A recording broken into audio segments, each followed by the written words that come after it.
But speaking to what you just said, how did you acquire the skills and knowledge to go down this path? Did you have a mentor or a coach that you relied on to show you, aside from being an LP, right? That's on the job training.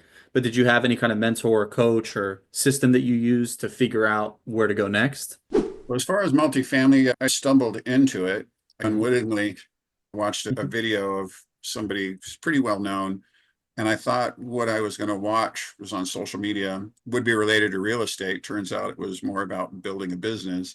And then I got on their call for a potential mentoring thing. And they said, well, you realize this guy is really about the real estate. He just helps you along the way to create a business to where you can generate enough income so that you can start investing in real estate and then eventually get to the point where you've just got passive income coming in from your investments. So I stumbled across it when I first began to think I want to do more and become more serious about investing in real estate. I started self-educating online. I was taking online courses and whatnot. But the person actually that I spoke to in that first mentoring call, he had to convince me to come to a convention in Florida. It was in Miami. And he said, it's not really real estate related, although there will be plenty of real estate people there. He said, if you come, I will personally meet you there and I will introduce you to the people that I know that are into real estate. And so I committed and I bought my ticket and I flew out there, and he was true to his word. He met me and started introducing me around. And that was my first exposure to people that were actually doing it.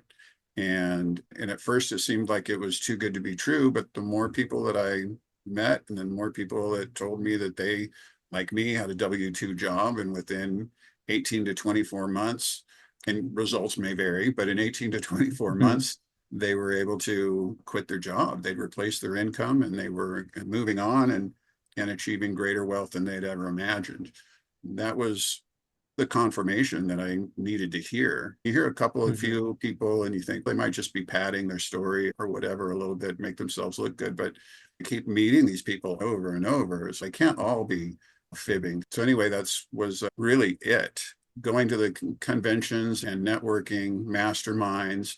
I did a different fund of funds mentor program. Unfortunately, my mother passed away halfway through it, and that taking care of Mhm. my mother's estate and the squatter that was in her house became my priority at that time. So I wasn't able to complete that mentorship. And I was thinking about picking it back up because I'm the kind of person I don't like to not finish what I started. So I thought now's the time to pick it up again and hopefully pick up where I left off. And that's when I saw Tim's program. And what drew me to his, as opposed to going back to the other one, was that with his marketing background, and his knowledge of social media and AI was cutting edge at the time and really new, and he already seemed to be all over it. That's what kind of drew me to sign up and join the Hero Alliance and his mentor Mhm. program. Yeah. Yeah. I remember we met in person last year in Dallas. And Yeah. that's the first time I met you, and a lot of our community met you. And that's when Brian jumped on.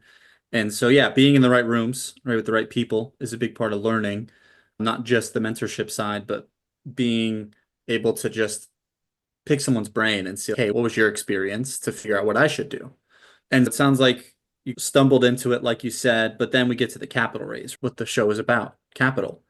So can you share your experience from your first capital raise? I know you mentioned, hey, I tried to go into it just raising money, and I realized pretty quickly I got to be good at something else. Obviously, you're not at fund of funds yet, which is the model we use, which is a little different. But speaking from like a syndication standpoint, what was your first capital raise like, and what kind of challenges did you face, and how did you overcome those?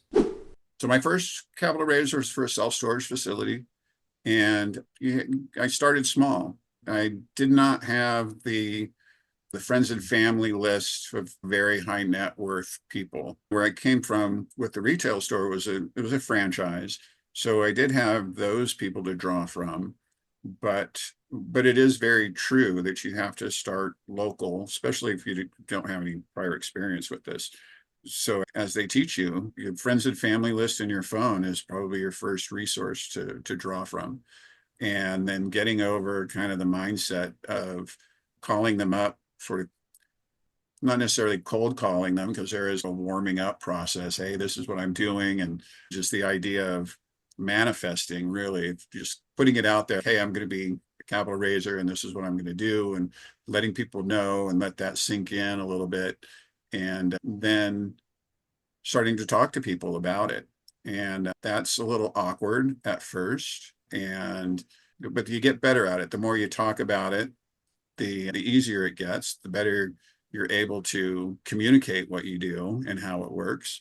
And starting with that closer network of people, friends and family, there's not quite as much pressure when first talking about it. So that's very real. That's not only from a standpoint that those are the people that are closest to you and that's your call list to start. It's a friendly environment and it helps you to cut your teeth and helps you to start learning what questions people are going to ask so that you can have an answer for them and hone your skill, if you will. So my first Mhm. raise, I did not raise as much money as I thought I would. I started out thinking I'd be able to raise 500,000. I only raised 250,000. But being that I started from where I did, again, not having a lot of access to high net worth people off the bat, it was a good start. Yeah, better than nothing. Better than nothing. Yeah, I didn't come up empty handed. The challenges you faced during that raise, what were some of the challenges you faced in terms of, other than like the awkward stage of it? Because I know that everyone on this call who's raised money can relate. The first feel like trying to ask for money, right? So how did you mentally overcome that? Hey, I'm asking my friends and family for money. How did you navigate that in your head? It was really in, well, learning how to underwrite and then also putting that kind of faith into your partners, the people that you're deciding to work with, and not just understanding what they do, but being able to follow up and make sure that they're doing it right. So really it comes down to your belief in the deal, and then the believability starts to come through. If you've Mhm. got a strong deal and you crunch the numbers and the people that you're working with are going to follow through and do their jobs, and you have a clear idea of how you're going to implement your business plan, then it gets easier. Then that passion Mhm. comes through. You can talk about it with sincerity, and there's no vagueness or beating around the bush about it. You say, no, I think this is a good deal. It helps if they know you're putting in some of your own money too. They Mhm. want to know if you've got some skin in the game. But it's really finding a good deal that you believe in and working with people that you know that you can trust and that are going to follow through with what they say they're going to do. Yeah, it makes a lot of sense that if you understand the underwriting side of the process, you're able to have more internal faith. Obviously, you're going to have faith in the deal if you're raising money for it, but having that ultimate faith and like compassion for the project you're raising for, it comes across more genuine whenever you are telling someone about this opportunity.